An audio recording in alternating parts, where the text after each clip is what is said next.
ठीक है, सब महँगा कर दो मगर रोटी दाल तो नहीं महँगी होनी चाहिए ना। अब सरकार इसके पीछे भी लग गई है, तो कहना तो बड़ा मुश्किल है बट होना नहीं चाहिए ये। हुँ, अब जब सरकार शिक्षा पर ही ध्यान नहीं दे रही है और नई शिक्षा नीति भी देश में आई, हुँ।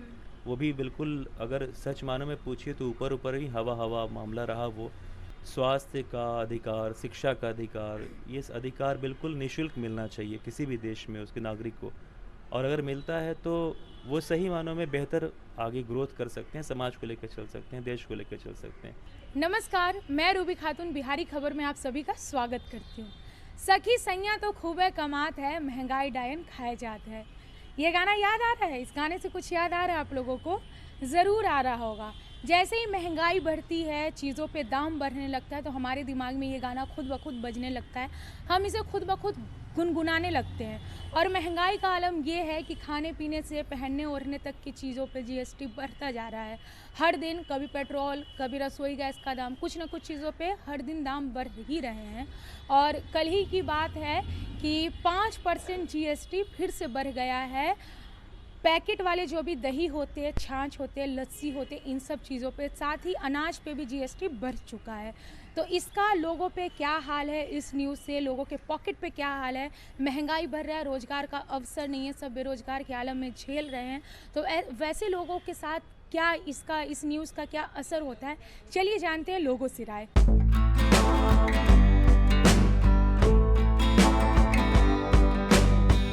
यहाँ पे हमारे साथ कुछ युवा मौजूद है और इनसे जानते हैं जो जीएसटी बढ़ा है कल, उस पे इन लोगों का क्या कहना है। बिहारी खबर में आपका स्वागत है। जी, बहुत-बहुत धन्यवाद आपका। अभी कल की न्यूज़ है, कल की खबर है कि खाने-पीने के दाम पे तो महँगाई का आलम तो क्या है वो सब जानता है। लेकिन अभी कल ही की ये घटना है कि छाछ, लस्सी, दूध, दही इन सब पे फिर से जीएसटी 5% बढ़ गया है। अनाज पे भी बढ़ गया, तो उस पे आपका क्या कहना है? देखिए, बढ़ना तो नहीं चाहिए लेकिन अब सरकार उसके पीछे कई तरह की चीज़ें कह रही हैं कि उत्पादन नहीं है और पता नहीं वगैरह-वगैरह। आम आदमी को तो समझ में आता नहीं बेचारा, आम आदमी तो अपनी मतलब रोटी रोज़गार के चक्कर में पड़ा रहता है। और अब ये सारी चीज़ें ठीक है, सब महँगा कर दो मगर रोटी दाल तो नहीं महँगी होनी चाहिए ना। अब सरकार इसके पीछे भी लग गई है, तो कहना तो बड़ा मुश्किल है बट होना नहीं चाहिए ये। हुँ। बिल्कुल, इनका कहना है कि ये होना नहीं चाहिए लेकिन फिर भी ये चीज़ें हो रही है। सरकार आए दिन कभी पेट्रोल पे, कभी रसोई गैस पे, सब पे दाम बढ़ाते जा रही हैं और रोज़गार का अवसर नहीं है हमारे यहाँ। लोग बेरोज़गार भटक रहे हैं, उस पे आपका क्या कहना है? देखिए, एक तो इतनी बड़ी जनसंख्या है हम लोगों की और रही बात रोज़गार के मामले पे तो सरकार को ध्यान भी देना चाहिए इस बात पर और बुनियादी स्तर से ध्यान देना चाहिए। शिक्षा के स्तर से लेकर के, स्कूल के स्तर से लेकर के जब ये चीज़ें दुरुस्त होंगी तो मुझे लगता है कि रोज़गार और उससे जुड़ी हुई तमाम समस्याएं हैं, वो कमोबेश कम हो जाएंगी। तो अब जब सरकार शिक्षा पर ही ध्यान नहीं दे रही है और नई शिक्षा नीति भी देश में आई, हुँ। वो भी बिल्कुल अगर सच मायनों में पूछिए तो ऊपर-ऊपर ही हवा-हवा मामला रहा वो। ग्राउंड रियलिटी आपसे भी छुपी हुई नहीं है, स्कूलों की हालत आपने देखी हुई है और जो प्राइवेट स्कूल हैं वो किस तरह से नरपिशाच बने हुए हैं। लूट रहे वो हैं। लूटना तो नहीं उसे मैं कहूँगा, वो बिल्कुल निगल जाना चाहते निकल हैं जाना चाहिए। और शिक्षा अपने मूल स्वरूप में नहीं है। स्वास्थ्य का अधिकार, शिक्षा का अधिकार, ये अधिकार बिल्कुल निःशुल्क मिलना चाहिए किसी भी देश में उसके नागरिक को। और अगर मिलता है तो वो सही मानों में बेहतर आगे ग्रोथ कर सकते हैं, समाज को लेकर चल सकते हैं, देश को लेकर चल सकते हैं। लेकिन जब इन बुनियादी चीज़ों पर ही काम नहीं हो रहा है, तो हम कोई बेहतर आशा नहीं कर सकते हैं। नहीं कर ये सकते। सीधे-सीधे अगर कहूँ तो हम रसातल में जाने की तैयारी कर रहे हैं। तो सुना आपने, इन्होंने बहुत अच्छी बात कही कि हमारी जो बुनियादी सुविधाएँ हैं, उस पे काम नहीं हो पा रहा है अच्छे से। उस पे काम होने के लिए क्या करना चाहिए सरकार को? देखिए सरकार असल में कोई थर्ड पर्सन तो है नहीं। हमारा देश भारतवर्ष है और भारतवर्ष में लोकतंत्र है, डेमोक्रेसी है। इसमें हम हैं, आप हैं, हम ही आप मिलकर सरकार बनाते हैं। हो सकता है कल मैं इस राज्य का मुख्यमंत्री बन जाऊँ या आप बन जाएँ या कोई भी बन जाए इसमें से। तो मुझे लगता है कि सामाजिक चेतना बहुत ज़रूरी है और जहाँ तक बात रही अभी जो मौजूदा सरकारें किसी न किसी को तो ये काम करना ही होगा। उन्हें मुझे लगता है कि बेस ग्राउंड पर जड़ से चीज़ों को समझने की ज़रूरत है और अफसरशाही बंद करें, एसी कमरों को छोड़ें, वो जनता के लिए हैं, जनता का कार्य करें तो जनता के बीच में आएँ। और ये गुलामी की प्रथा थी देश में, जब अंग्रेज़ थे यहाँ पर, अंग्रेज़ चले गए लेकिन वो गुलामी का वायरस यहाँ पे रह गया। तो कोरोना तो अभी हाल में आया है ना, तो ये जो गुलामी का वायरस है वो कोरोना से भी ख़तरनाक है। और देखिए, लोग एक दूसरे को कमोवेश गुलाम बनाने के पीछे ही लगे हुए हैं। भाई देश अपना है, लोग अपने हैं, मानवीय मूल्य होने चाहिए।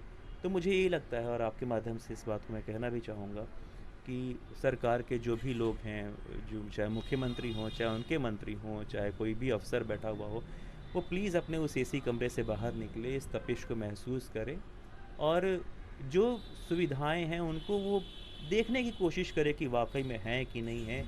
नियम बनाएं तो नियम क्या पालन किए जा रहे हैं, किसी एक पर छोड़ने की ज़रूरत नहीं है। खुद भी आकर के देखें, विजिलेंस होना चाहिए, लोगों से रायशुमारी करें, लोगों को हाशिए पे ना रखें। इससे चीज़ें सही से खुल के नहीं आती। और अगर मिलजुल के सारा काम करें तो मुझे लगता है कि वो ज़्यादा बेहतर होगा। ज़्यादा बेहतर होगा। तो हमें मिलजुल कर काम करने की ओर ध्यान देना चाहिए कि मिलकर अगर हम काम करेंगे तो चीज़ें बेहतर हो सकती है, जो कि नहीं है। कहीं न कहीं लैकिंग हो रही है, चीज़ें टूट रही हैं। बिल्कुल, बहुत बहुत बड़े स्तर पर लैग हो रहा है। वो लैग मत कहिए, वो बिल्कुल एक गैप है। लैग होना तो कुछ अलग ही मामला बनता है, बट ये पूरा का पूरा एक गैप है।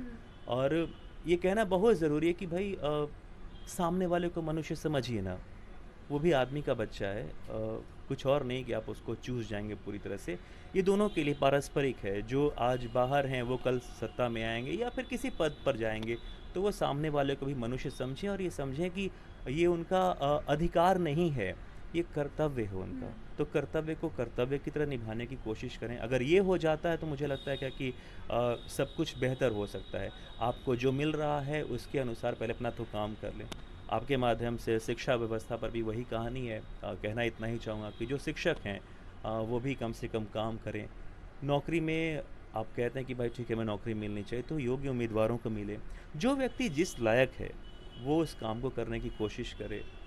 नहीं लायक हैं, हम उन्हें लायक बनाएं, व्यवस्थाओं को दुरुस्त करें। और कमोबेश इतना तो है कि चीज़ें हमारे पास है। और वो जो गांधी जी ने कहा भी था कि धरती इतनी बड़ी नहीं कि आपके लालच को पूरा कर सके, मगर धरती इतनी छोटी भी नहीं कि आपकी आवश्यकता को पूरा ना कर सके। वाह, बहुत अच्छा इन्होंने लाइन कहा जो गांधी जी ने कहा है। और जो ये महंगाई बढ़ी है, जीएसटी जो भी लगा, महंगाई तो बढ़ते जा रही है। आए दिन कुछ ना कुछ चीज़ों पे सरकार की तरफ से आता है कि इतना पैसा, इतना रुपया महंगाई होते जा रही है। तो उस पर जेब पे क्या असर पड़ा है, मैं आपसे जानना चाहूँगी। ये जो महंगाई बढ़ते जा रहा है उससे जो नौजवान है, जो मिडिल क्लास से भी जो लोअर क्लास की जो फैमिली है, उस पर इस महंगाई का क्या असर है, आप पे क्या असर पड़ा है इस महंगाई का? देखिए, महंगाई जब बढ़ती है तो किसी एक आदमी पे असर नहीं पड़ता है। किसी उस देश के सभी जो मिडिल क्लास के लोग हैं उन पे ये असर पड़ता है। और जिस तरह से महंगाई बड़ी तेज़ी से बढ़ रही है, उसी तरह से सरकार को इस पे सोचना चाहिए कि वो रोज़गार भी बढ़ाए। जब तक रोज़गार नहीं बढ़ेगा तो महंगाई बढ़ाने से कोई फ़ायदा नहीं है, उससे और ज़्यादा करप्शन ही बढ़ता जाएगा मुल्क में। तो सरकार को सोचना चाहिए इस पे। महंगाई बढ़ाने से पहले रोज़गार देना चाहिए, फिर महंगाई बढ़ाए, कोई दिक्कत नहीं है। तो रोज़गार पहले देना चाहिए, फिर महंगाई बढ़ानी चाहिए, इनका कहना है। बहुत सही कहा इन्होंने। पहले होता था कि बच्चे जब जाते थे 5 रुपये लेकर दुकान में, बहुत सारी चीज़ें मिल जाती थी उनको। लेकिन अब का आलम ये है कि उन्हें अगर 50 रुपये भी कोई देता है तो बोलता है इसमें क्या होगा, इसमें क्या होगा। तो महंगाई का आलम ऐसे अपने ज़ोरों पे है। और वही बात कि सखी सैयाँ तो खूब है कमाते हैं, लेकिन महंगाई डायन खाए जाते। तो देखा आपने कि कैसे बढ़ती महंगाई लोगों पे असर कर रही है, लोगों के जेब पे असर कर रही है। और इस व्यवस्था को कैसे दुरुस्त किया जाए वो भी आपने सुना। हमारे ये जो हमारे साथ है बिहारी खबर के साथ, इन्होंने वो चीज़ें कही है। तो सरकार से ये आग्रह है कि वो ज़रूर इन सब चीज़ों पे ध्यान दें। जो इतना बेरोज़गारी का जो आलम है, जो युवा जो बेरोज़गार हो रहे हैं, भटक रहे हैं, उन्हें रोज़गार मुहैया करवाया जाए। ऐसी खबरों के लिए देखते रहिए बिहारी खबर। तब तक के लिए नमस्कार।